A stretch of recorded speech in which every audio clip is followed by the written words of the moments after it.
Welcome to the Who Said That segment of the Birth and Truth podcast. I'm Courtney Elaine. And I'm Black Blues. Joining us today is Levi the Great. Thank you, Levi. The limits of my language are the limits of my world. This is a quote from Ludwig Wittgenstein. In this segment, we discuss the meanings and origins of old sayings.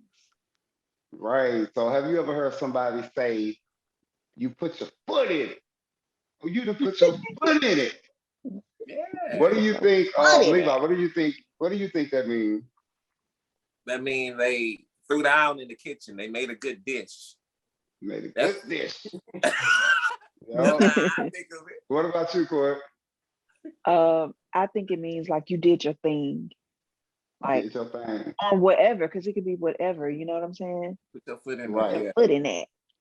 Uh, So, it is said that one of the possible origins of this is in like Haiti. Some of the chefs might actually put their foot inside like the food that they're cooking to add their personal little touch. So just put their foot in Mhm. it for their personal flavor. Hey, that sounds wild. But also it that's said a they clean took it punch. from like black magic or voodoo practices where they put a rabbit foot like in a stew because rabbits are rabbit's foot is supposed to mean luck or good luck. Good luck. So then Yeah. and it's supposed to have special powers or whatever. So they would stick a foot off up in the stew, off in the soup.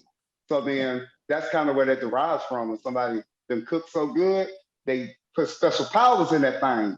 They, you know what I'm saying, put their foot in Now, see, that makes a lot more sense than the first explanation. And I think I could it. probably deal with the second one a little bit better because Oh, Yeah. you don't want I nobody don't putting deal their with a foot in your rabbit's foot. food. I deal with a somebody rabbit's foot. literally putting their foot in your food is disgusting. But someone putting something such as a rabbit, which is something that people eat anyway, in the foot, and a rabbit's foot in food, then that's I can deal with that a little bit better. Yeah. Mm. So our next saying is water under the bridge. Black Blues. What do you think that means? I always heard my mama say, "Oh, there's too much water under the bridge." So I thought it was like saying, like, it's too much that we done been through, like we can't go back there because it's too much that we done been through, and that's water under that bridge. And I don't know why the water under the bridge is like a bad thing, but I don't either. we I don't want just that felt water like that's underneath that bridge. I Yeah. always felt like it was like, oh, that's in the past, that's over with, that's done with. So let's Mm. keep it moving. What about you, Levi? What did you think? Well, off top, I would say water under the bridge. Water under the bridge. It happens all day, every day. It doesn't affect the bridge. So by you being on the bridge or being the bridge, you're unaffected by it. So I had a song that I did on my meditation album. And it's let it all pass like waves. Let it all pass. It's gonna be alright. It'll be okay. Let it all pass like waves. Let it all pass. So, like, basically, that speaks to that same sentiment of letting the water flow, letting. I was speaking to letting your thoughts flow because sometimes we have these crazy thoughts or these negative thoughts, and if you really just focus on it, like, oh my God, why did I think that? Do I really feel that way? You can really do some damage. So instead of focusing on every negative thing that comes across, just let it pass, let it flow. Yeah. Man, It's like the same things with thoughts, same things like things that happen in life. Maybe you feel somebody did do you wrong or they did the most disrespectful thing, but maybe that wasn't their intentions. And that goes back to say your language, it limits you to, you said something, what you said earlier, I feel Yeah. like it relates to that. The limits of your language are the limits of your world. Yeah. And you're Absolutely. you're you're man, definitely on the right track with that because it's basically saying that events or situations that are in the past, they can't be changed. So it's basically no reason to go back to that. Like water under the bridge keeps flowing. So it's like you can't change it. You know what I mean? So right. that saying is believed to have derived from ancient Greece, and they would say that you cannot step twice in the same river. So it's like basically the water keeps flowing. You can't step in the same spot more than one time. There you Hmm. have it. That's good. So That's Darren, good. you was right on that. Keep You were. flowing in the river, keep flowing. Let it wash away by waves.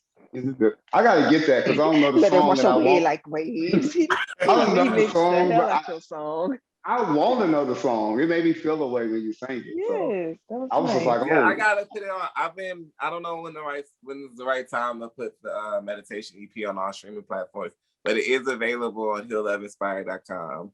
But I think I'm gonna be putting it up everywhere, even for free, really soon, so that everybody Do can just that. really enjoy it. It's something that you can just wake up and play and have a very beautiful first 30 minutes of your day. And why not? You know what I'm saying? Right. Sometimes I find myself waking up and scrolling through my phone, and that's just the wrong thing to do because that just puts you down a whole nother path. So I try to Mm-hmm. make my mornings as beautiful as possible. mm.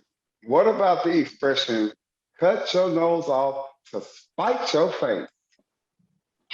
Courtney, what do you think that means? I don't know what that means. My mom says that. I've never known what it meant. I think I as a child hearing that, I just really got stuck on the idea of your nose being cut off. And for me, being very creative and imaginative, I think I kind of stopped there. My imagination just goes to, whoever the person is talking to, I'm looking at that person and I'm imagining them without a nose on their face. So I don't know. Right. What about you, Levi? What does that sound like to you? That just sounds like just being stubborn about a situation. Maybe you did something that somebody else did, and I don't know, and now you feel a way that they done. I don't know. It just sounds like stubbornness. Right. So what they say is to cut your nose off to spite your face is to disadvantage yourself while trying to hurt somebody else. Hmm. So to now, I always thought this I expression was cut your nose off despite your face, like, and so that's why it didn't make sense to me. But it's to Yeah. spite your face. You're cutting your nose off to spite your face, but you're actually hurting yourself because that's your nose, So right? yeah. So when basically, they say Black this, people haven't been saying it right all these years. Black right? people have So not been saying it right. so where this saying comes from is they say that Saint Eva, she's like the mother of all nuns in this particular place, and what was happening was the Viking pirates were coming in and they were gonna like invade, and she was like, "Oh, hold on, we got to make sure we protect our purity, so they won't try to come and get us and try to eat on our coochies and stuff. We need to cut off." Why? Why We did need you to cut say that? off.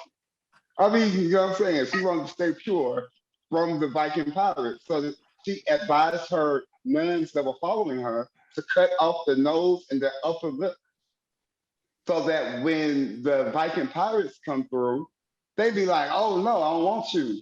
So what happened was when the Viking pirates got there, they were so disgusted by how these women looked that they burned that building down with them nuns in it. So they And were killed trying to everybody. protect their purity and they got burnt up. So So that's where they it comes they from. They cut off their nose and their upper lip. they didn't even have That's a insane, chance dude. to eat up their coochies and stuff. Not even, not even a chance. Yeah, they didn't get a chance to eat their cookies. I hate the fact that you even said that. I hate the fact that you said that. You know what? The Okay. other one, Courtney, is pot to piss in. You remember that? Pot to piss in Uh, or a window to throw it out of, child. Where do you think that come from, Levi Thee Great? oh, pot to piss in. My mom used to say that all the time. She used to use that in reference to somebody who ain't got nothing, ain't got no apartment, but got something to say. If you got a big mouth, but you ain't got nowhere to lay your head or nowhere to go, nowhere that you pay for, she would use that as a reference. No, my Right. mom's a beautiful, wonderful woman, by the way, but Yeah, we know Melissa. We know Melissa, Melissa. a beautiful woman.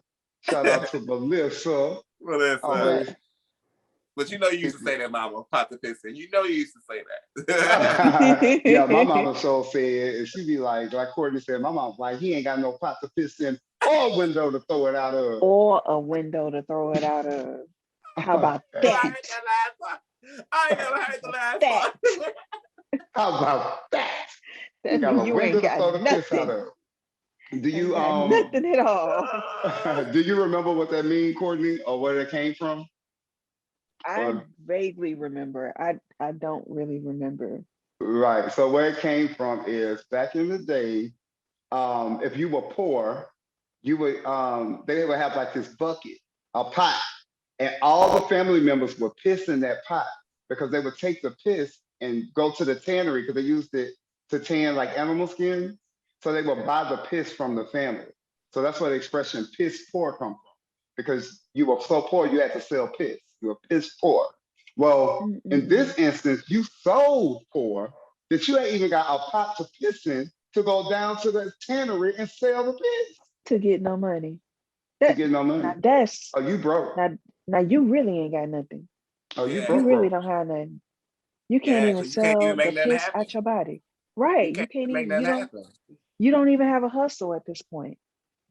Can't make You have no nothing sense. hustle. You got to at least have a Piss hustle. ain't your piss ain't worth nothing.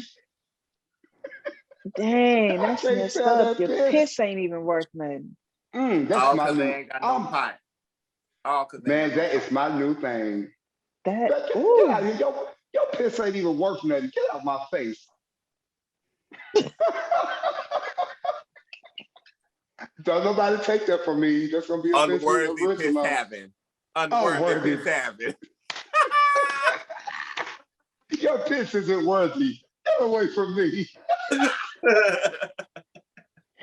That's horrible. That is So this wraps up absolutely our horrible. Who Said That segment of the Versus 2 podcast. If you have any sayings or you want to tell us anything about the sayings that we went over and what you thought it meant, or if you have a different spin on it of something that you have looked up and know that that's what it is, just drop down in our comment section and let us know.